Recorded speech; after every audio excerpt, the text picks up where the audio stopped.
Hello everyone, তোমরা সবাই কেমন আছো? আশা করছি তোমরা খুব ভালো আছো। আরও একটি নতুন ব্লগে তোমাদের সবাইকে স্বাগত। আগের পার্টে তো দেখে নিয়েইছো আমরা বৃন্দাবনে এসে পড়েছি। তো বৃন্দাবনে এসে আমরা সেই দিন আমরা সকালের দিকে কোথায় কোথায় গিয়েছিলাম সেটা তোমাদের সাথে শেয়ার করেছি।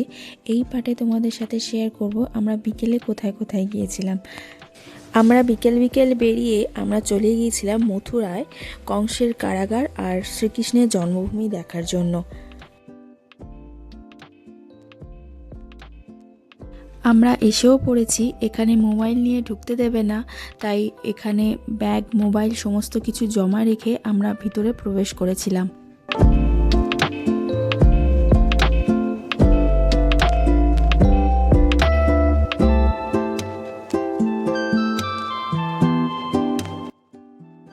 কংসের কারাগার শ্রীকৃষ্ণের জন্মভূমি দেখে আমরা বেরিয়ে পড়লাম।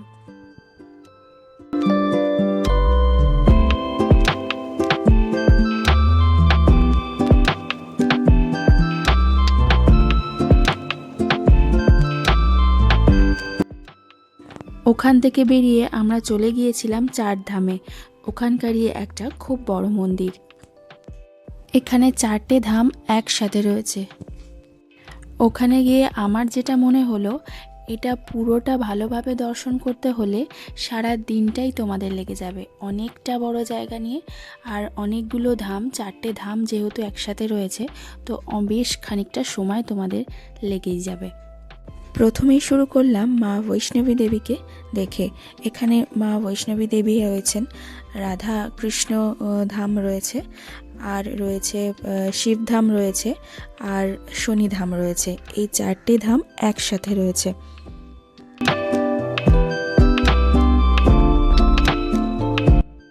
এটা ওখানেই একটা গুহার মধ্যে আমরা গিয়েছিলাম। এখানে অনেক ভগবানের মূর্তি রয়েছে। আমাদের এই একটা ধাম দেখতেই অনেকটা সময় চলে গিয়েছিল, তাই এই একটা ধাম দেখে আর চারপাশটা একটু বাইরেটা ঘোরাঘুরি করে আমরা ওখান থেকে বেরিয়ে চলে এসেছিলাম।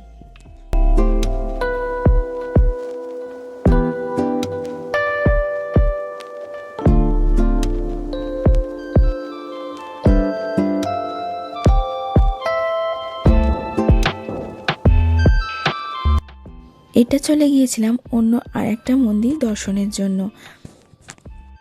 এটাও অনেকটা বড় মন্দিরটা, ভিতরে গেলে অনেকটা ঘুরে দেখার অনেক কিছু আছে, কিন্তু আমরা ভিতরে যেতে পারিনি। শরীরে আর সাথ দিচ্ছিল না, কারণ সকালে বেরিয়েছিলাম। সেই সকালে দিল্লি থেকে মথুরা থেকে বৃন্দাবনে সকালে ঘুরেছি, আবার বিকেলে বেরিয়েছি, তাই শরীরটা আর সাথ দিচ্ছিল না। তাই মন্দিরটা জাস্ট সামনে থেকে দেখে আমরা বেরিয়ে ওখান থেকে চলে এসেছিলাম।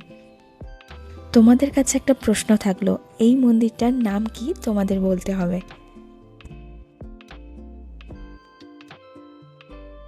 এরপর আমরা ওখান থেকে আশ্রমে চলে এসেছিলাম। আশ্রমটা তো তোমাদের সেভাবে ঘুরে দেখানো হয়নি। আশ্রমের মধ্যে এই রকম একটা সুন্দর রাধাকৃষ্ণের মন্দির রয়েছে, যেখানে আশ্রমে ফিরে আমরা একটু ওখানে সময় কাটালাম। এরপর রাতের খাবারটাও আমরা ওখান থেকেই খেয়ে নিয়েছিলাম। খুব সুন্দর ব্যবস্থা এখানে। তো আমরা এখানে সবাই মিলে বসে পড়েছি রাতের খাবারের জন্য।